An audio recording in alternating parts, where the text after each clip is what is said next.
إلهي لست للفردوس أعلى ولا أقوى على نار الجحيم فهب لي توبة واغفر ذنوبي وإنك غافر الذنب العظيم.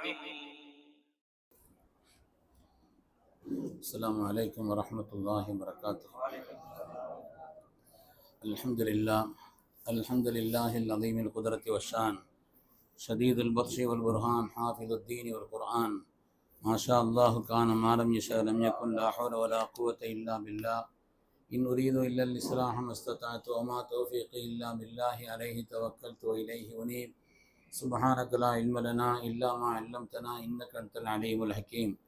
قال الله سبحانه وتعالى في القرآن الحميد بسم الله الرحمن الرحيم قل رب زدني علما. وقال النبي صلى الله عليه وسلم لا يلدغ المؤمن من جحر واحد مرتين أو كما قال عليه الصلاة والتسليم. கண்ணியமிக்க முஃமினீன்களே, அல்லாஹ்வின் நல்லடியார்களே, அருமை நாயகம் ஸல்லல்லாஹு அலைஹி வஸல்லம் அவர்களின் பாக்கியம் நிறைந்த உம்மத்துமார்களே, ரப்பு சுப்ஹானஹு வ தஆலா அருளான புனிதம் நிறைந்த பரக்கத்தான மாதங்களை தொடராக நமக்கு வரச் செய்திருக்கிறான். சங்கையான ரஜபுடைய மாதம் நிறைவுற்று அருளான ஷாபானுடைய மாதம், ஷாபானுடைய மாதத்தினுடைய கண்ணியத்தை நாம் உணர்ந்திருக்கிறோம். இந்த புனிதமான இந்த ஷாபானுடைய மாதத்திலே தான் நம்முடைய கிபிலா திருப்பப்பட்டது. பைத்துல் முகத்தஸிலிருந்து காபாவின்பால் திருப்பப்பட்டது புனிதமான இந்த ஷாபானுடைய மாதத்தில் தான். அதேபோல் நமது உயிரினும் மேலான கண்மணி ரசூலுல்லாஹி ஸல்லல்லாஹு அலைஹி வஸல்லம் கண்ணியத்தை அல்லாஹ் தஆலா நிலைநிறுத்துவதற்காக இன்னல்லாஹு வ மலாயிகத்தஹு யுஸல்லூன அலன் நபி யா அய்யுஹல்லதீன ஆமனூ ஸல்லு அலைஹி வ ஸல்லிமூ தஸ்லீமா என்ற அந்த உன்னதமான கட்டளையை ரப்பும் அவனுடைய மலக்குமார்களும் நாயகத்தின் மீது ஸலவாத்து சொல்கிறார்கள். உலகத்து முஃமின்களே அவர்கள் மீது ஸலவாத்தும் ஸலாமும் சொல்லுங்கள் என்ற ரப்பின் கட்டளையான அந்த வசனம் இறங்கியதும் இந்த புனிதமான ஷாபானுடைய மாதத்தில் தான். பல்வேறு விதமான மேன்மைகளை கொண்ட இந்த ஷாபான், கண்ணியமானவர்களே, புனிதமான இந்த ஷாபானுடைய மாதம் என்பது நம்முடைய நாட்டை பொறுத்தவரையில் எல்லா மதரசாக்களிலும், சின்ன ஆரம்ப மதரசாக்களிலிருந்து பெரிய ஸ்தாபனங்கள் வரை மதரசாக்களிலெல்லாம் பட்டமளிப்பு விழாக்கள், அதனுடைய ஆண்டு விழாக்கள் நடைபெறக்கூடிய ஒரு கல்வி ஆண்டினுடைய ஒரு நிறைவான மாதம் தான் ஷாபானுடைய மாதம். பொதுவாக கல்வியை பொறுத்து மார்க்கம் சொல்கிறது, இமாம் நவவி ரஹ்மத்துல்லாஹி அலைஹி சொல்வார்கள், அல் இல்மு ஹயாத்துல் இஸ்லாம், கல்வி என்பது இஸ்லாத்தினுடைய உயிர் நாடி என்று சொல்வார். ஒரு மனிதன் உயிரோடு இருக்கிறான் என்பதற்குண்டான அடையாளம் உயிர் இருப்பதல்லவா?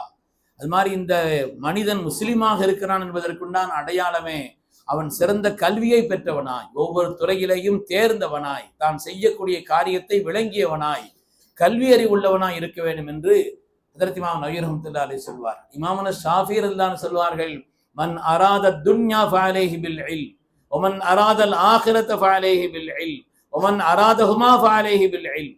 இந்த துன்யாவில் ஒரு மனிதன் கண்ணியமாக இருக்க வேண்டும் என்று நாடுகிறானா அவன் கல்வியை கற்றுக்கொள்ளட்டும்.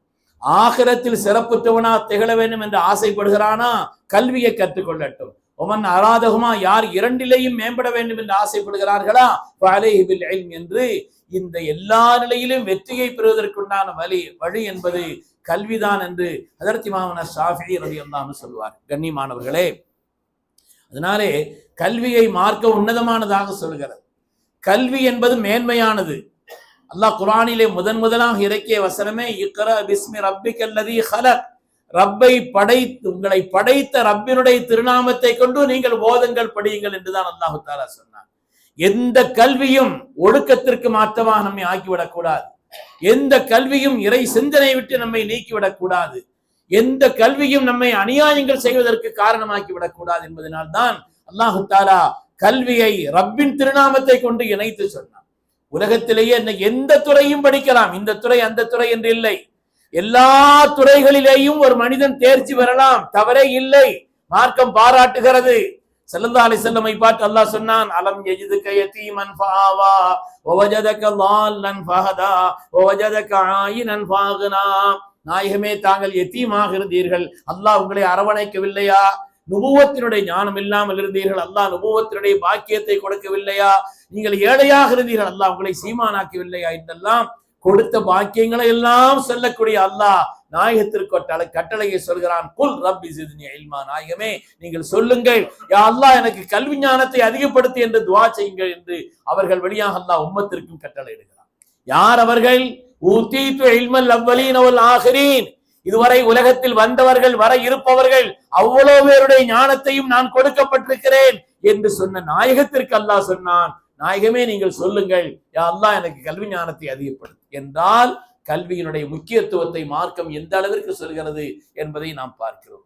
ஒரு இடத்தில் அல்லாஹ் ரஹ்மான் அல்லமல் குர்ஆன் ஹலக்கல் இன்சான் அல்லமஹுல் பயான், மனிதனை படைத்தான், கல்வி ஞானத்தை கற்றுக் கொடுத்தான், குர்ஆனை கற்றான். குர்ஆன் கற்றுக் கொடுத்ததை எல்லாம் முற்படுத்தி சொல்கிறான். படைத்த ஆற்றலை விட மனிதனுக்கு படிப்பித்த ஆற்றல் என்பது அருளானது, உன்னதமானது என்பதைத்தான் அந்த வசனங்களில் நமக்கு பெருமக்கள் உணர்த்தி சொல்வார். கண்ணியமானவர்களே, உலகத்திலே இன்னைக்கு பெரிய டாக்டர் யார்? உலகத்திலேயே இன்றைக்கும் கூட நவீனங்களில் கண்டுபிடிக்க முடியாத அளவிற்குண்டான எல்லா நவீனங்களுடைய உச்சத்தையும் கண்டவர்கள் ஈசா அலைஹிஸ்ஸலாம் தான். ஈசா அலைஹிஸ்ஸலாமோட பெரிய டாக்டர் இந்த உலகத்திற்கு வர வேண்டிய இயலாது. என்னால் பிறவி குருடை அவர்கள் சரி செய்தார்கள். உலகத்தில் இதுவரை அப்படி இல்லை.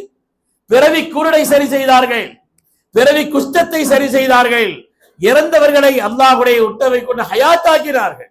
உலகத்தில் எந்த மருத்துவம் இருக்கிறது? இயல்பிலேயே பிறவி குருடாகிவிட்ட ஒருவரை சுகமாக்குவதும், அதேமாதிரி பிறவி குஷ்டத்தை நீக்குவதும், அதே போல இறந்தவரை உயிர்ப்பிப்பதும் என்ற அந்த மருத்துவத்தினுடைய உச்சம் தொட்ட அந்த காரியத்திலே உச்சம் நின்றவர்கள் ஈசா அலைஹிஸ்ஸலாம். ஆனால் கல்வி என்பது ஒரு மனிதனுக்கு பணிவை தர வேண்டுமே அல்லாது, கல்வி என்பது ஒரு மனிதனுக்கு மக்களுக்கு பயனுள்ள ஒரு நிலையை உண்டாக்க வேண்டுமே அல்லாது, கல்வி என்பது அகம்பாவத்திற்கு அல்ல, பெருமைக்கு அல்ல. அதனால்தான் ஹஜ்ரத் ஈசா அலைஹிஸ்ஸலாம் சொன்னாங்க, ஓபரியுல் லக்கமஹ வல் நப்ரஸ வ வஹியல் மௌதா பிஇذنில்லாஹ், அல்லாஹ்வின் உத்தரவை கொண்டு நான் செய்கிறேன் என்று சொன்னார். ரப்பினுடைய நாட்டத்தை கொண்டு நான் செய்கிறேன் என்று சொன்னார். உலகத்தில் எந்த துறையிலும் மேம்படலாம், எந்த துறையிலும் மேம்படலாம். டாக்டர் ஹஜ்ஜுக்கு வந்திருந்தார். இதற்கு நான் ஹஜ்ஜில் என்ன துஆ ஓதுன்னு கேட்டார். யா அல்லாஹ், என்னிடத்தில் மருத்துவம் பார்ப்பவர்களுக்கு நீ உன்னுடைய கருணையை கொண்டு ஷிஃபாவை கொண்டு துஆ செய்யுங்கன்னு சொன்னார். என்றுதான் அல்லாஹுவோடு நம்மை சம்பந்தப்படுத்தும் பொழுது நம்முடைய கல்வி பயனுள்ள கல்வியாக மாறிவிடுகிறது. உலகத்திலேயே பெரிய சாப்ட்வேர் இன்ஜினியர் யாருன்னு சொன்னா சையதுனா துல்கர்னைன் அலைஹிஸ்ஸலாம் தான். அவங்களோட மிஞ்சின ஆள் துன்யாவில் யாரும் கிடையாது. இரண்டு பேரும் மலைகளுக்கு மத்தியில் பெரிய தடுப்பை உண்டாக்கினார்கள். யார் ஒரு சின்ன ஓட்டை கூட போட முடியாது என்று பார்த்தவர்கள் வியந்தார்கள். அவ்வளவு வலிமையான இரும்பை கொண்டு, செம்பை கொண்டு, அது உருக்கப்பட்ட ஒன்றை கொண்டு அப்படி ஒரு கோட்டை மாதிரி அமைத்தார்கள். ஆனால் ஹஜ்ரத் சையதுனா துல்கர்னைன் அலைஹிஸ்ஸலாம் சொன்னார்கள், ரப்பினுடைய உத்தரவு வந்தால் இதுவெல்லாம் துகள் தகலாயிடும் என்று சொன்னார். அல்லாஹுடைய தொடர்போடுதான் அவர்கள் பெற்றிருந்த கல்வி என்பது எந்த துறை கல்வியா இருந்தாலும் சரி. அது மாதிரி தொழில் துறையிலேயும் உலகத்திலேயே நிபுணர் என்று கருதப்பட வேண்டுமானால் சையதுனா சுலைமான் அலைஹிஸ்ஸலாம் தான். சுலைமான் அலைஹிஸ்ஸலாம் எல்லா விதமான ஆற்றலையும் பெற்றிருந்தார்கள். அல்லாஹு தஆலா அவர்களுக்கு காற்றை வசப்படுத்தி கொடுத்திருந்தான், பறவைகள் மிருகங்களுடைய மொழி அல்லாஹ் கற்றுக் கொடுத்திருந்தான். அது மாதிரி குர்ஆன் சொல்லுகிறது அவர்களுக்கு எல்லா விதமான ஆற்றலும். அவருடைய சபையில இருந்த ஒருவர் 400 மைல்களுக்கு அப்பால் உள்ள ஒரு பில்கீஸ் மகாராணியினுடைய சிம்மாசனத்தை கண்மூடி ஒழிப்பதற்கு முன்னால் இங்கே கொண்டு வந்து சேர்த்தார். குர்ஆன் சொல்கிறது, எப்படி இதுவெல்லாம் நடந்தது? ஹாதா மின் ஃபத்லி ரப்பி, இது என் ரப்பினுடைய அருள் என்று சொன்னார். என்னுடைய ரப்பினுடைய அருள். கல்வி என்பது ஒரு மனிதனை பணிவு உண்டாக்க வேண்டும், ரப்போடு இணைக்க வேண்டும், அல்லாஹ்வுடைய தொடர்பை அதிகப்படுத்த வேண்டும். அதுதான் கல்வி. பெருமைக்கு என்ன இருக்கிறது? கல்வியை கொண்டு உலகத்தில் யார் எதை கொண்டு பெருமை விடுவதற்கு என்ன இருக்கிறது? மனிதன் பெருமை கொள்கிறான், பெருமையினால் அழிந்து போகிறான். பெருமைக்கு என்ன வேலை இருக்கிறது? உலகத்துல பெருமை ஏன் பெருமை கொள்றான்னு, நான் சிறப்பான நினைத்து பெருமை. நம்மளோட சிறப்பான துன்யாவில் இல்லையா? உன்னை விட நாம் பெற்றதை விட உயர்ந்த வாய்ப்புகளையும் பாக்கியங்களையும் கல்வி ஞானத்தையும் தேர்ச்சி பெற்றவர்கள் உலகத்தில் இல்லையா? அப்படியானால் பெருமைக்கு என்ன வேலை இருக்கிறது? அது மாதிரி உலகத்தில் நாம் பெற்ற எதுவும் நிரந்தரம் அல்ல. பெருமைக்கு என்ன வேலை இருக்கிறது? எதுவானாலும் சரி, எதுவும் நிரந்தரமா இருப்போம். வாலிபமா நிரந்தரமா? எதுவானாலும் நிரந்தரமா? அது மாதிரி வாழ்க்கையிலே எத்தனை குறைகளுக்கு நாம் சொந்தக்காரர்கள். அல்லாஹ் மறைச்சு வச்சிருக்கலாம். அதை பத்தி நீக்கணும்னா மானம் போயிடும். எனவே அல்லாஹு தஆலா அப்படிப்பட்ட ஒரு நிலையிலேயும் நம்மை மறைத்து பாதுகாக்கிறான். பெருமைக்கு என்ன வேலை இருக்கிறது? கல்வி என்பது பெருமையை உண்டாக்க கூடாது, அது பணிவை உண்டாக்க வேண்டும், சமூகத்திற்கு பயன்பாட்டை உண்டாக்க வேண்டும். பயனுள்ள கல்வியார் பயனுள்ள கல்வின்னா துட்டு சம்பாதிக்கிற கல்வி அல்ல. அதை கொண்டு ஏதாவது பிரயோஜனங்கள் உலகியல் ரீதியான வாழ்வியலுக்கான ஆதாரங்களை தேடிக்கொள்ளலாம், தப்பில்லை, மார்க்கம் சொல்கிறது. ஆனால் கல்வி என்பது பயனுள்ள கல்வியாக இருக்க வேண்டும் என்று மார்க்கம் சொல்லக்கூடிய காரியம் என்பது பயனில்லைன்னு வைங்க, கற்றதன்படி உண்டான ஒரு நிலை இல்லைன்னா பெரும் நஷ்டம் கல்வியை கொண்டு. உலகத்திலே தீர்ச்சன்யமான அறிவுள்ளவர்கள் யூதர்கள். குர்ஆன் சொல்கிறது தீர்ச்சன்யமான அறிவுள்ளவர்கள். ஹதரத் ரசூலுல்லாஹி ஸல்லல்லாஹு அலைஹி வஸல்லம் அவங்களை இவங்கதான் நபி, இவர்கள் தான் அல்லாஹ்வுடைய தூதர் என்பதை தெளிந்த ஆதாரங்களோடு தெரிந்திருந்தார்கள். அல்லாஹ் உதாரணம் சொல்றான், எவ்வளவு தெரிஞ்சிருந்தாங்கன்னா யாரிஃபூனஹு கமா யாரிஃபூன அப்னாஹும், பெற்றோர்களுக்கு தங்களுடைய பிள்ளைகளை அடையாளம் காணுவது போல அவங்களுக்கு தெரியும் இவங்கதான் நபின்னு. எந்த பெற்றோருக்காவது பிள்ளை அடையாளம் காண தெரியாம இருக்குமா? என்னுடைய பிள்ளை என்று பெற்றோர்களுக்கு தன்னுடைய பிள்ளை எப்படி காண்பார்களோ, அடையாளம் தெரிவார்களோ, அது மாதிரி இவங்கதான் நபி என்பதை அடையாளம் தெரியக்கூடிய அளவிற்கு, அந்த அளவிற்கு தெளிவு பெற்றிருந்தார்கள். பயன் பெற்றார்களா? அந்த கல்வி அவர்களுக்கு நஷ்டமாகிவிட்டது, வபால் ஆகிவிட்டது, கேடாகிவிட்டது. பெருமையின் காரணத்தினால், அகம்பாவத்தின் காரணத்தினால், தனக்கு இருக்கக்கூடிய ஏதாவது ஒரு நிலைப்பாடு பொறுப்புகள் மாற்றப்பட்டு விடுமோ என்று பயந்த காரணத்தினாலே அந்த கல்வி என்பது அவர்களுக்கு மிகப்பெரிய நஷ்டத்தை உண்டாக்கி. கல்வியினுடைய முதல் பயன்பாடு நம்முடைய அறியாமையை போக்க வேண்டும். முதலாவது நம்முடைய அறியாமையை போக்க வேண்டும், பின்பு மற்றவருடைய அறியாமையை போக்குவதற்கு அது பயன்பட வேண்டும். நம்முடைய அறியாமை நீங்க வேண்டும், பிறருடைய அறியாமை நீக்கப்படுவதற்கு அது காரணமாக இருக்க வேண்டும். அது மாதிரி அல்லாஹு தஆலா ஒவ்வொரு மனிதனுக்குள்ள ஒரு ஆற்றலை வைத்திருக்கிறான். யாரை அல்லாஹ் சும்மா படைக்கவே இல்லை. அன்னாசு மஆதின், மனிதர்கள் சுரங்கங்களை போல என்று சொன்னான். சுரங்கம் தோண்ட தோண்ட தோண்டதான் அதனுடைய பயன்பாடு என்பது வரும். அது மாதிரி அல்லாஹ் தஆலா ஒவ்வொரு மனிதரிடத்திலையும் அவர் முயற்சி செய்தால், பாடுபட்டால், அதற்காக வேண்டி சில சிரமங்களை எடுத்துக்கொண்டால் எத்தனையோ விதமான ஆற்றலை உண்டாக்கி கொள்ளலாம். கல்வி என்பது மென்மேலும் மென்மேலும் மென்மேலும் அது வளர்த்து கொண்டே இருக்க வேண்டும். அது முடிவடையக்கூடியது ஒன்று அல்ல, அது முடிவடையக்கூடாது அல்ல, அது வளர்த்து கொண்டே இருக்க வேண்டும், அதனுடைய ஆற்றலை வெளிப்படுத்தி கொண்டே இருக்க வேண்டும். அது மாதிரி கல்வி என்பது நாம் கற்றதன்படி நடப்பது என்பதும் கூட கல்வியினுடைய மகத்தான பிரயோஜனம். அதுதான் பயனுள்ள கல்வி என்று சொல்வார். அருமையானவர்களே, கல்விக்குண்டான சிறப்பும், கல்வி கற்பவர்களுக்கு உண்டான மாண்பும், கற்றவர்களுக்கு உண்டான உயர்வை குர்ஆன் சொல்கிறது, ஹதீஸிலே வந்திருக்கிறது. கற்பவர்களுக்காக வேண்டி உலகத்திலே குறிப்பாக தீனியான ஸ்தாபனங்கள் நடக்குது. எனக்கு தெரிஞ்ச ஒரு பெரிய ஹஸரத்துல நான் கேட்டேன். அவங்க ஒரு குறிப்பிட்ட அமைப்பில் ரொம்ப ஈடுபாடு உள்ள ஆளு. அதாவது ஒரு மாணவரை உருவாக்குவதற்காக எத்தனை லட்சங்கள் செலவழிக்கப்படுகிறது. ஆனா அவர் உருவாகி என்ன செய்யறார்? ஒரு ஆலிம்ஸா உருவாகிறார்.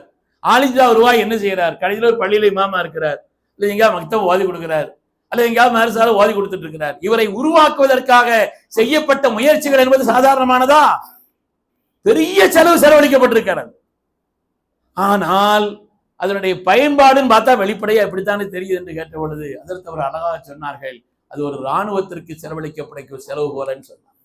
வெளியில தெரியாது, ஆனால் இக்கட்டான நிலை, நாட்டுக்கு இக்கட்டான நிலை வரும் பொழுது இராணுவம் எப்படி முன்னிற்கிறதோ அது மாதிரி இந்த தீனுக்கு ஒரு ஆபத்தான நிலை வரும் பொழுது தீனை காப்பாற்றுவதற்குண்டான மார்க்க அடிப்படை உள்ளவர்களாக அவர்கள் ஆகுவதற்கு என்பதற்கு தான் நம்ம முயற்சி செய்யப்படுது. அதனாலதான் இன்னைக்கு சங்கிகள்லாம் பதறான், மதரசான்னாலே அலறான். அசாமில 3000 மதரசாவும் மூடப்படுகிறது, பெருமையா அறிவிக்கிறார்கள். மதரசாக்களில் அங்கே தீவிரவாதம் என்ன தீவிரவாதி குர்ஆன் உட்கார்ந்து ஓதிக்கிட்டு இருக்கிறாங்க. தீவிரவாதம் போதிக்கப்படுகிறது, மதரசாவில் அப்படி நடக்கிறது என்று என்னவெல்லாமோ பரப்புகிறார்கள். காரணம் என்னவென்று சொன்னால், முஸ்லிம்களை மார்க்க அடிப்படையிலே நிறைவர செய்வதற்குண்டான அடிப்படையான காரியம் மதரசாங்கிறது அவன் அடங்கி இருக்கிறான். நம்ம அடங்கி இருக்கிறோமோ இல்லையோ, அதனாலே மதரசான்னாலே பதறாங்க, மதரசா ஆபத்தான என்பதை போல் துடிக்கிறார்கள். அதனால் ஒவ்வொரு மதரசாக்களுக்கு அனுமதி வாங்கணும். மதரசாக்கு உண்டான நெருக்கடிகள் கொஞ்சம் நஞ்சம் அல்ல. இன்னைக்கெல்லாம் எல்லா விதமான அரசாங்கங்களிலிருந்தும் மதரசாவிற்கு வரக்கூடிய நெருக்கடிகள் இருக்கிறது. சின்ன சின்ன விஷயங்களையும் ஏன் அவர்களுக்கு கொடுத்துக்கிறது? அவங்கள்ட்ட பணம் வாங்கி நடத்தணுமா? ஸ்தாபனங்கள் அவரிடத்தில் ஏதாவது மக்கள் கொடுக்கக்கூடிய உதவி, சக சமுதாயத்தினுடைய மக்கள் பள்ளிவாசல்களையும் மதரசாக்களையும் தங்களுடைய சொந்த பணத்தை கொண்டு அவர்கள் உருவாக்கி வைத்திருக்கிறார்கள். ஏன் இவர்கள் அலறுகிறார்கள் என்று சொன்னார், இது அவருடைய அடிப்படையை பாதுகாக்கிறது, தீனே நிலை நிற்பதற்கு காரணமாக இருக்க என்பதற்காகத்தான் பதறுகிறார். அருமையானவர்களே, இதற்கு எல்லா உயர்வும் சொல்லப்பட்டிருக்கிறது. ஸல்லல்லாஹு அலைஹி வஸல்லம் அவங்க என்னுடைய வாரிசின், நபிமார்களுடைய வாரிசீன்கள் என்று சொன்னார். மஹமூதுல் கஸ்னவியின் மன்னர் இருந்தார். அவருக்கு ஒரு 3 சந்தேகம் வந்துச்சு. அதாவது தன்னுடைய தகப்பனார் அவர் அவருடைய பெயர் சுபுக்தஜின். சுபுக்தஜின் ஒரு சாதாரண படை வீரராகத்தானே இருந்தார். நாம அரசரா இருக்கிறோமே. ரெண்டாவது அவருடைய நிறமும் நம்ம நிறமும் ரொம்ப பெரிய வித்தியாசம் இருக்குது. சுபுக்தஜினுடைய புள்ளதானா நான் அப்படின்னு ஒரு சந்தேகம் அவருக்கு இருந்துச்சு. நிறத்தால் பெரிய வேற்றுமை இருக்கிறது. ரெண்டாவது அவர் ஒரு படை வீரர், நான் ஒரு மன்னன். இது என்னமோ நடந்திருக்குதான்னு அவருக்கு ஒரு சின்ன சந்தேகம் மனசுல. சுபுக்தஜினுடைய மகன் தானா? ரெண்டாவது நபிமார்களுடைய வாரிசீன்கள், மார்க்க கல்வியை கற்று தேர்ந்தவர்கள் நபிமார்கள். அவ்வளவு பெரிய அந்தஸ்தா? நபிமார்கள்னா யாரு? நபிமார்கள்னா யாரு? உலகத்தில் தீனை நிலைநிறுத்துவதற்காக பாடுபட்டவர்கள். நபித்துவம் என்பது முடிந்து போய்விட்டது.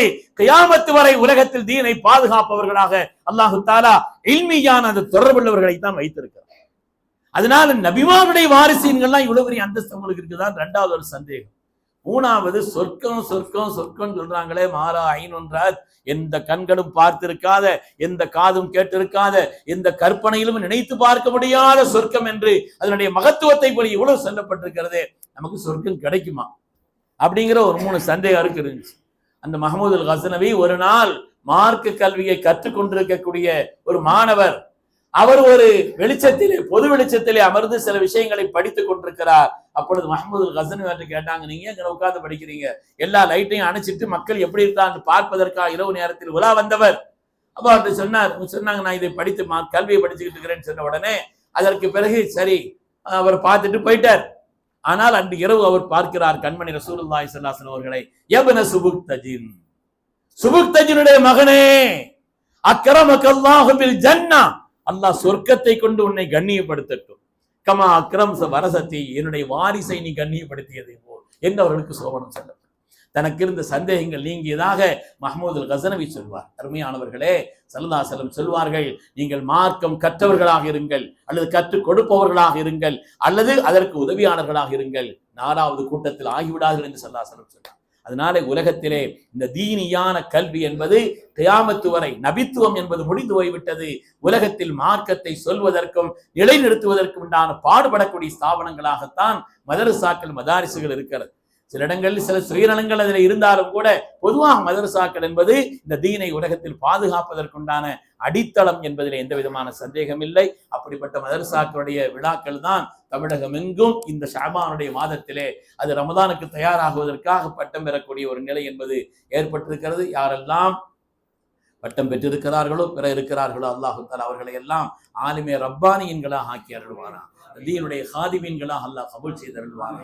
மார்க்கத்தினுடைய கல்விக்கு உதவியாளர்களாக இருங்கள் என்று அல்லாஹுடைய ரசூல் சொன்னார்களே, அப்படிப்பட்ட உதவியாளர்களின் கூட்டத்தில் அல்லாஹு தஆலா ஆலிமாக, கற்றுக் கொடுப்பவராக அல்லது அதற்கு உதவியாளராக இந்த கூட்டத்தில் அல்லாஹ் நம்மை ஆக்கி அருள் புரிவானாக. ஆமீன் ஆமீன் யா ரப்பல் ஆலமீன். வ ஆகிரு தஅவானா அனில் ஹம்துலில்லாஹி ரப்பில் ஆலமீன். அஸ்ஸலாமு அலைக்கும்.